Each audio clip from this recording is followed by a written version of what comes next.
Hai guys, balik lagi di sini dengan aku Ratna. Kali ini aku akan mereview iPhone 14 Pro Max di warna gold dan aku juga akan share ke kalian apa aja kesan pertama menggunakan iPhone 14 Pro Max ini.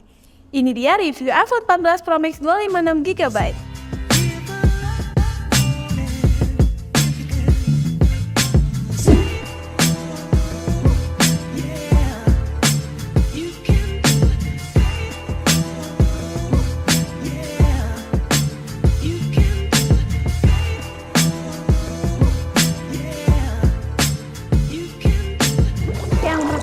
Desainnya. Pas pertama kali aku lihat iPhone 14 Pro Max ini, yang pertama kali aku notice adalah kameranya lebih timbul dibandingkan iPhone 13 Pro.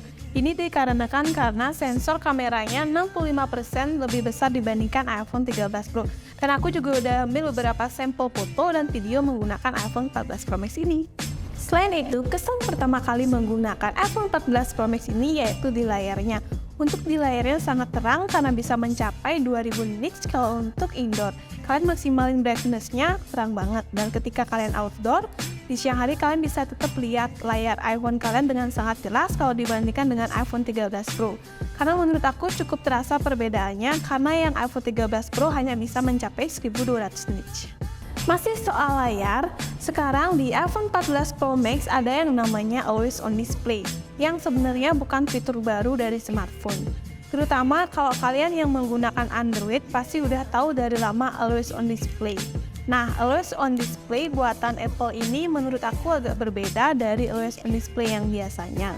Karena layarnya akan jadi warna hitam dengan teks atau notif aplikasi, karena Always On Display di iPhone ini refresh rate-nya bisa sampai 1 Hz dan layarnya semacam diredupkan, jadi wallpaper bisa kelihatan dengan cukup jelas dan menurut aku pribadi ya kelihatan sangat terang.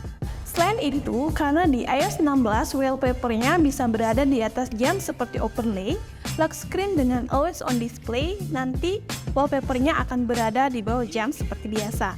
Next, kita ke bagian yang paling ramai dibahas dari seri iPhone 14 Pro Max, yaitu Dynamic Island. Nah, jadi ini dia wajah baru iPhone yang tanpa notch, tapi diganti dengan Dynamic Island.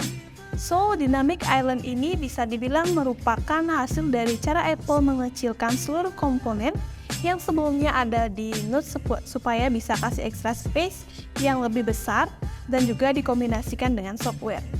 Menurut aku pribadi, Dynamic Island ini merupakan inovasi yang bagus karena Apple akhirnya bisa mengubah notch yang selama ini diledekin dijadiin candaan oleh merek lain, walaupun beberapa juga ada yang akhirnya punya note juga dan bisa diubah menjadi fitur baru dengan kombinasi hardware dan software.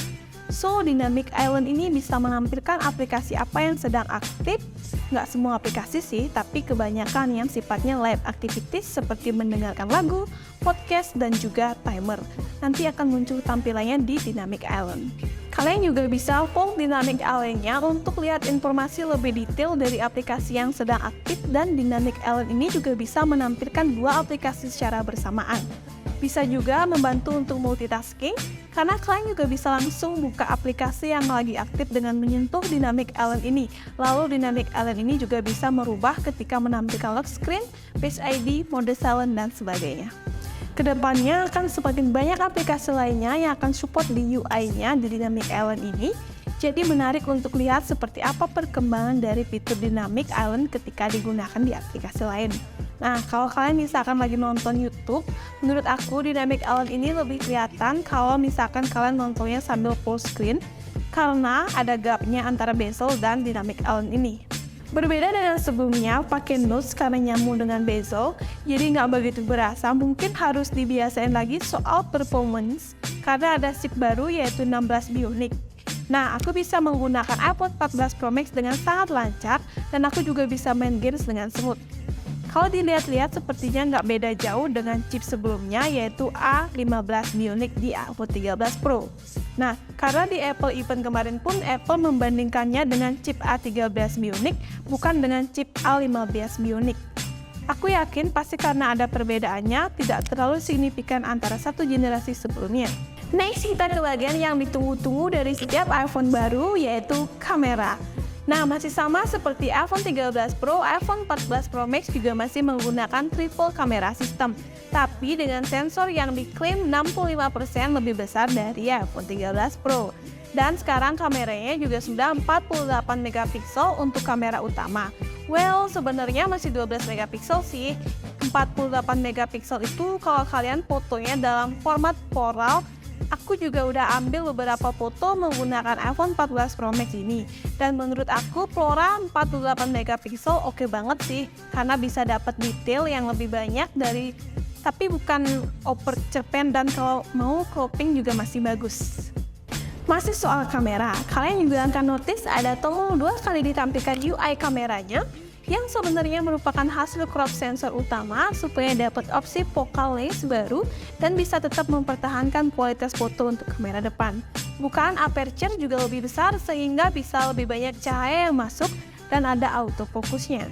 Nah, teman-teman lihat di layar kalian sekarang merupakan foto video dari iPhone 14 Pro Max dalam 4K 30 fps. Kalau di bagian video sekarang, udah sinematiknya bisa 4K up to 30 fps yang merupakan update yang bagus karena yang iPhone 13 Pro 1080p.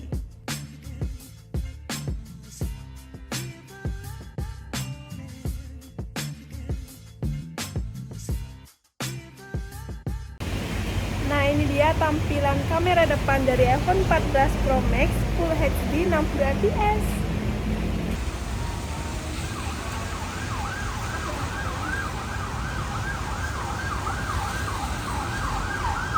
Lalu ada action mode buat ambil video yang banyak movement dengan stabil, tapi gambarnya akan di-crop sedikit dan dalam resolusi 2,8K memang videonya jadi lebih stabil banget sih, walaupun sebenarnya yang biasa juga udah stabil banget.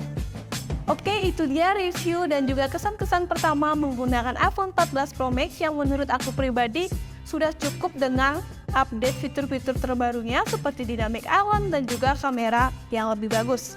Thank you buat teman-teman semuanya yang udah nonton video sampai detik ini. Kalau kalian suka dengan video ini, boleh untuk klik tombol like dan juga subscribe kita.